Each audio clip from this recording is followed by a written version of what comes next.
देखी रूप मुनि बिरति बिसारी, बड़ी बार लगी रहे निहारी। लक्षण तासु बिलो की भुलाने, हृदय हर्ष नहीं प्रगटे बखाने। उसके रूप को देखकर मुनि वैराग्य भूल गए और बड़ी देर तक उसकी ओर देखते ही रह गए। उसके लक्षण देखकर मुनि अपने आप को भी भूल गए और हृदय में हर्षित हुए, पर प्रकट रूप में उन लक्षणों को नहीं कहा। जो एहि बराई अमर सोई होई, समर भूमि ते ही जीत न कोई। से वहीं सकल चराचर ताही, बरई शील निधि कन्या जाही। लक्षणों को सोचकर वे मन में कहने लगे कि जो इसे ब्याहेगा वह अमर हो जाएगा और रणभूमि में कोई उसे जीत न सकेगा। यह शील निधि की कन्या जिसको वरेगी, सब चर अचर जीव उसकी सेवा करेंगे। लक्षण सब विचारी उरी राखे, कछुक बनाई भूप सन भाषे। सुता सुलक्षण कहि निप पाही, नारद चले सोचे मन माही। सब लक्षणों को विचार कर मुनि ने अपने हृदय में रख लिया और राजा से कुछ अपनी ओर से बनाकर कह दिया। राजा से लड़की के सुलक्षण कहकर नारद जी चल दिए, पर उनके मन में यह चिंता थी कि करो जाई सोई जतन बिचारी, जेहि प्रकार मोहि बरे कुमारी। जप तप कछु न होई तेहि काला, हे विधि मिलाई कवन विधि बाला। मैं जाकर सोच विचार कर अब वही उपाय करूं जिससे यह कन्या मुझे ही वरे। इस समय जप तप से तो कुछ हो नहीं सकता। हे विधाता, मुझे यह कन्या किस तरह मिलेगी? एहि अवसर चाहिए परम शोभा रूप विशाल, जो बिलो की रीझ है कुंवरी तब मिले जयमाल। सियावर रामचंद्र की जय। इस समय तो बड़ी भारी शोभा और विशाल सुंदर रूप चाहिए, जिसे देखकर राजकुमारी मुझ पर रीझ जाए और तब जयमाल मेरे गले में डाल दे। हरि सन मांगो सुंदरताई, हो इहि जात गहरू अति भाई। मोरे हित हरि सम नहीं को, एहि अवसर सहाय सोई हो। एक काम करूं कि भगवान से सुंदरता मांगूं, पर भाई उनके पास जाने में तो बहुत देर हो जाएगी। किंतु श्री हरि के समान मेरा हितु भी कोई नहीं है, इसलिए इस समय वे ही मेरे सहायक हों। बाहु विधि विनय कीन तेहि काला, प्रगट्यों प्रभु कौतुकी कृपाला। प्रभु बिलो की मुनि नयन जुड़ाने, हो एहि काजुहिए हर्षाने। उस समय नारद जी ने भगवान की बहुत प्रकार से विनती की। तब लीलामय कृपालु प्रभु वहीं प्रकट हो गए। स्वामी को देखकर नारद जी के नेत्र शीतल हो गए और वे मन में बड़े ही हर्षित हुए कि अब तो काम बन ही जाएगा।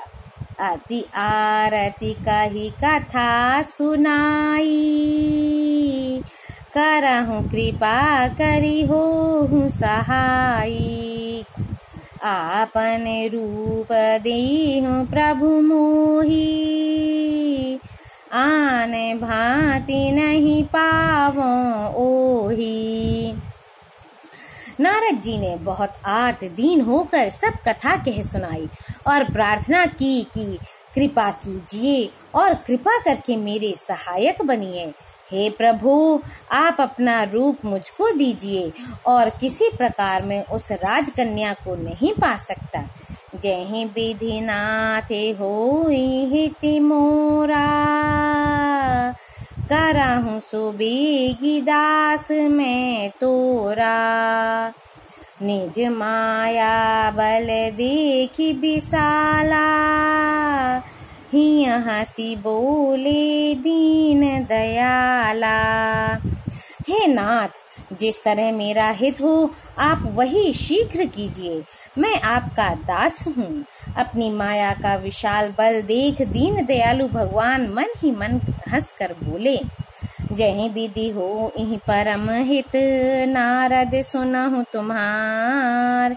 सोई हम करब न आन कछु, बचन नमृषा हमारे। सियावर रामचंद्र की जय। हे नारद जी, सुनो, जिस प्रकार आपका परम हित होगा हम वही करेंगे, दूसरा कुछ नहीं। हमारा वचन असत्य नहीं होता। कुपथु मांगु द्रुज व्याकुल रोगी, वैद न दे सुनहु मुनि जोगी। एहि विधि हित तुम्हारे मैं ठायाऊं, कही असे अंतरहित प्रभु भयाऊं। हे योगी मुनि, सुनिए, रोग से व्याकुल रोगी कुपथ्य मांगे तो वैद्य उसे नहीं देता। इसी प्रकार मैंने भी तुम्हारा हित करने की ठान ली है। ऐसा कहकर भगवान अंतर्धान हो गए। माया बिबसे भये मुनि मूढ़ा, समुझी नहीं हरि गिरा निगूढ़ा। गावनी तुरत तहाँ ऋषि राई, जहाँ स्वयंवर भूमि बनाई। भगवान की माया के वशीभूत हुए मुनि ऐसे मूढ़ हो गए कि वे भगवान की अगूढ़ स्पष्ट वाणी को भी न समझ सके। ऋषि राज नारद जी तुरंत वहां गए जहां स्वयंवर की भूमि बनाई गई थी। निज निज आसन बैठे राजा, बहु बनाव करी सहित समाजा।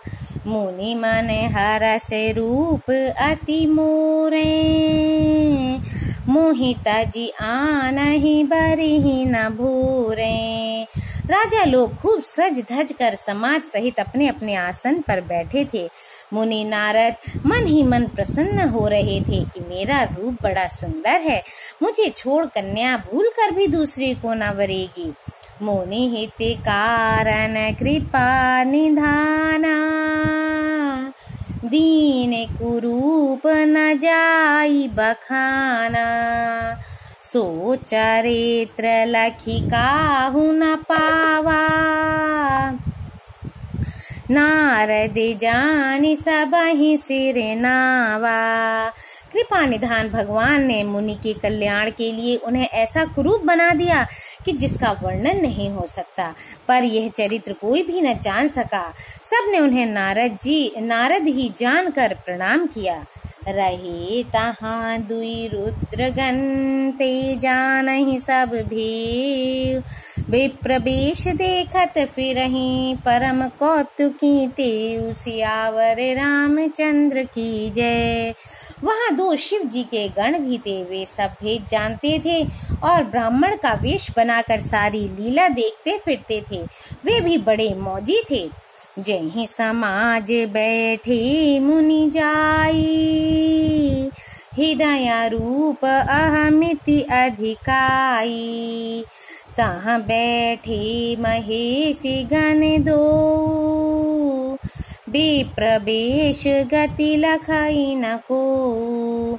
नारद जी अपने हृदय में रूप का बड़ा अभिमान लेकर जिस समाज पंक्ति में जाकर बैठे थे, वे ये शिव जी के दोनों गढ़ भी वहीं बैठ गए। ब्राह्मण के वेश में होने के कारण उनकी इस चाल को कोई न जान सका। करहि कूटी नारद ही सुनाई, नीकी दीन्हि हरि सुंदरताई। रीझहि राज कुंवरी छवि देखी, इनहि बरहि हरि जानि विशेषी। वे नारद जी को सुना सुना कर व्यंग वचन कहते थे। भगवान ने इनको अच्छी सुंदरता दी है, इनकी शोभा देखकर राजकुमारी रीझ ही जाएगी और हरि वानर जानकर इन्हीं को खास तौर से वरेगी। मुनि ही मोह मन हाथ पराए, हंसहि शंभु गण अति सचुपाए। जदपि सुनहि मुनि अटपटी बानी, समझि न परई बुद्धि भ्रम सानी। नारद मुनि को मोह हो रहा था क्योंकि उनका मन दूसरे के हाथ माया के वश में था। शिव जी के गण बहुत प्रसन्न होकर हंस रहे थे। यद्यपि मुनि उनकी अटपटी बातें सुन रहे थे, पर बुद्धि भ्रम में सनी हुई होने के कारण वे बातें उनकी समझ में नहीं आती थीं। उनकी बातों को वे अपनी प्रशंसा समझ रहे थे। काहू न लखा सो चरित विशेषा, सो स्वरूप निप कन्या देखा। मरकट बदन भयंकर दीहि, देखत हृदय क्रोध भाति ही। इस विशेष चरित्र को और किसी ने नहीं जाना, केवल राजकन्या ने नारद जी का वह रूप देखा। उनका बंदर का सा मुंह और भयंकर शरीर देखते ही कन्या के हृदय में क्रोध उत्पन्न हो गया। सखी संग ले कुंवरी तब चली जनु राज मराल, देखत फिरई महीप सब कर सरोज जयमाल, सियावर रामचंद्र की जय। तब राजकुमारी सखियों को साथ लेकर इस तरह चली मानो राजहंसिनी चल रही है। वह अपने कमल जैसे हाथों में जयमाला लिए सब राजाओं को देखती हुई घूमने लगी। जही दिसी बैठे नारदी फूली, सो दिसी तेहि न बिलो की भूली। पुनि पुनि मुनि उकसहि अकुलाही, देखी दशा हरि गण मुस्काही। जिस ओर नारद जी रूप के गर्भ में फूले बैठे थे, उस ओर उसने भूल कर भी नहीं ताका। नारद मुनि बार बार उचकते और छटपटाते हैं। उनकी दशा देखकर शिवजी के गण मुस्कुराते हैं। धरी ने पतनु तहाँ गयाऊं कृपाला, कुंवरी हरषि मिलियूं जयमाला। दुल्हिनी ले गए कब लक्ष्य निवासा, निप समाज सब भयाऊं निराशा। कृपालु भगवान भी राजा का शरीर धारण कर वहां जा पहुंचे। राजकुमारी ने हर्षित होकर उनके गले में जयमाला डाल दी। लक्ष्मी निवास भगवान दुल्हन को ले गए। सारी राजमंडली निराश हो गई। मुनि अति बिकल मोहमति नाठी, मन गिरी गई छूटी जनु गांठी। तब हरे गण बोले मुस्काई, निज मुख मुकुर बिलोकूं जाई। मोह के कारण मुनि की बुद्धि नष्ट हो गई थी, इससे वे राजकुमारी को गई देख बहुत ही विकल हो गए, मानो गांठ से छूटकर मणि गिर गई हो। तब शिव जी के गणों ने मुस्कुराकर कहा, जाकर दर्पण में अपना मुंह तो देखिए। अस कहीं दो भागे भय भारी, बदन दीखे मुनि बारी निहारी। देशु बिलो की क्रोध अति बाढ़ा, तीनहि शराप दीन अति गाढ़ा। ऐसा कहकर वे दोनों बहुत भयभीत होकर भागे। मुनि ने जल में झांक कर अपना मुंह देखा। अपना रूप देखकर उनका क्रोध बहुत बढ़ गया। उन्होंने शिव जी के उन गणों को अत्यंत कठोर श्राप दिया।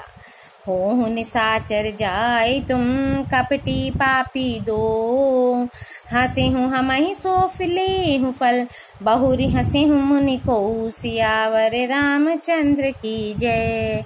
तुम दोनों कपटी और पापी जाकर राक्षस हो जाओ। तुमने हमारी हंसी की, उसका फल चखो। अब फिर किसी मुनि की हंसी करना।